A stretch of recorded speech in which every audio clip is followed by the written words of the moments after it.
Hello, everyone. I hope everyone had a wonderful Thanksgiving and some rest. I will be spending the rest of the 3 weeks helping you to shape and enhance your first learning module from scratch. Hopefully, we'll be able to apply some of the next week's activities to that learning module. For instance, week 8, it's all about the Turnitin tool. I like to call it the originality tool.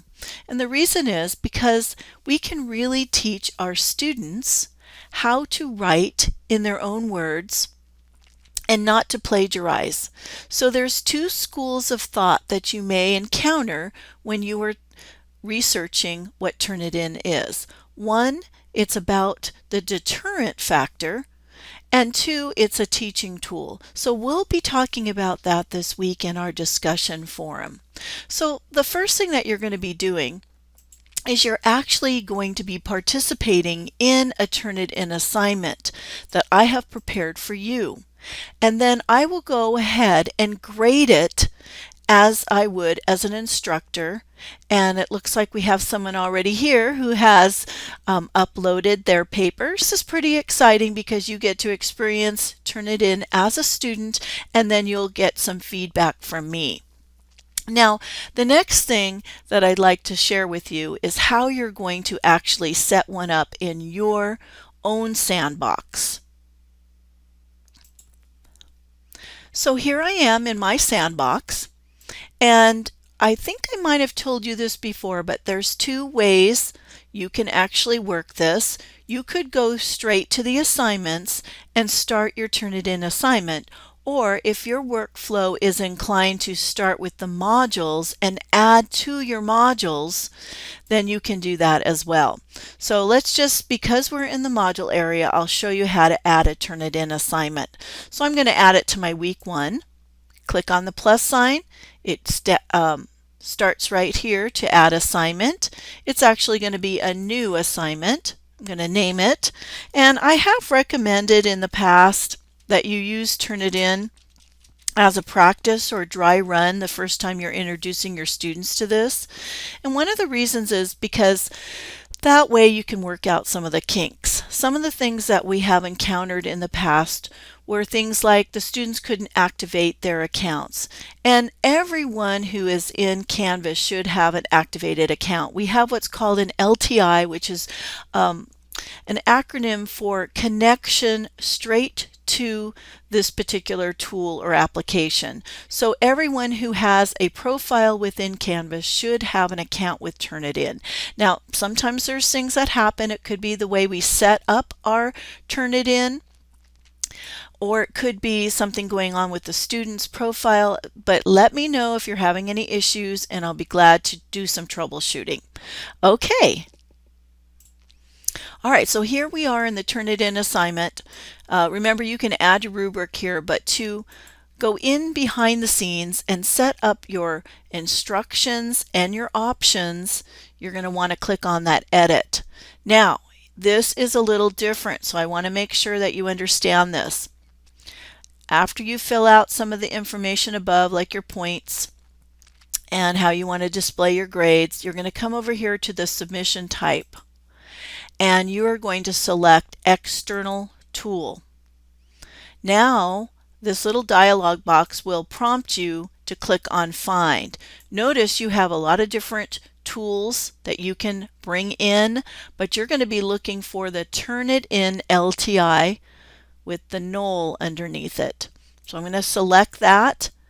Then I'm going to click on Select, and now it's going to come into this little URL box. Now, it has been recommended from Canvas that we do not click on Load this tool in a new tab. It can cause some problems.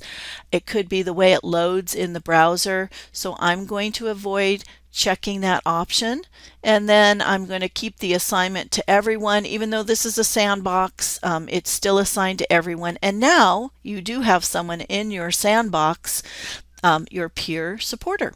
You can put your due dates, available from and until, and then you can save and publish. Now remember, if you save and publish, it will be ready for students to view. If you just select and click on save, it'll still be unpublished.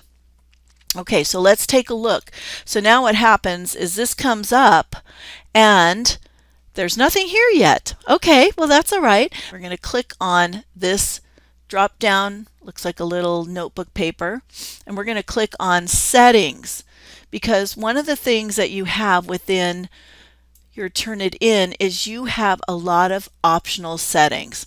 Okay, so here's some of the due dates you can set up. Maximum grade, that was probably most likely done in your assignment, but you should put that information here. You can put your instructions here again, and then you can allow submissions on any file type. So you can decide what you'd like to do here, and then I always say click on the optional settings because there's a lot to consider here. All right, so I'm going to let you do some exploring there. Now there is a rubric that you can use, but the one that is embedded in the Turnitin assignment is actually the rubrics that they use that are formatted for the purpose of this tool. So if you wanted to explore that, you could click on the Launch Rubric Manager. I have used that in the past. I do like the rubrics that we have on the outside of the assignment. I would just continue to use that unless you have some time and you really want to explore. They already have some templates here, so you could check that out if you wanted to. Or you could just select no rubric. Other than that, it's really not going to launch until you attach a rubric. So nothing really was attached at this point. All right, so then when you're done, you can click on Submit. And the settings were successfully saved. Now, if you wanted to go back into Edit Settings, the settings for the Canvas part, you could. It does seem a lot easier than our format within Blackboard. So what I'm going to ask you to do is not only set up the assignment, but I want you to then participate as a student. Remember going over to Settings? Now I didn't publish this, so I won't see it. So remember, if you don't publish things, you're not going to see it as a student. So I could go over to my modules and participate as a student to see what that's like. I already had a Turnitin research paper from something else that I had done. So remember to publish it so your test student can see this, and then participate as the test student. Just upload something. It could be anything. And then you can leave the student view. And then I want you to go into that assignment. Now, the reason we do it through the assignment area, not directly bringing in an external tool, is because you want to be able to have this post to your grade book. Okay, so that was a little bit of a problem when we first got started with Canvas. People were not opening up the assignment and bringing in the Turnitin through that assignment. So what you do is when you go over to the assignments, you can actually click on that and you will be able to use the speed grader right here, and this assignment should open up for you, but there's nothing here yet, and then you'll be able to grade it and see what it's like. There's some really unique grading tools. There is a little audio comment, there's some general comments, there's some drag and drop, different types of grade mark comments, and then you can see the originality tool. So I'm going to let you explore that, and this Thursday when we have our virtual training session, then I will go over this again. So hopefully that's helped. Now I want to just talk a little bit about the peer supporters. As you continue to build your module over the next couple weeks, you will be provided some additional activities that you could add, such as your Turnitin assignment. Next week we'll be talking about authentic assignments, but I also want you to notice that you have a lot in your toolbox already. You know how to build quizzes, you know how to build assignments without Turnitin, and you know how to set up discussion forums. So you have a lot that you can build. Not only that, you can bring in lots of different resources into that particular first module. I also want to encourage you that you can meet off the grid, so to speak, with your peer mentor. I just want you to start to maybe summarize some of the things that you're learning and you're exchanging information and feedback in the assignment area, so I know that you are communicating. But please feel free to meet, to call on the phone, go out to lunch, talk with your peer supporter. It's really important that you bond together and help each other.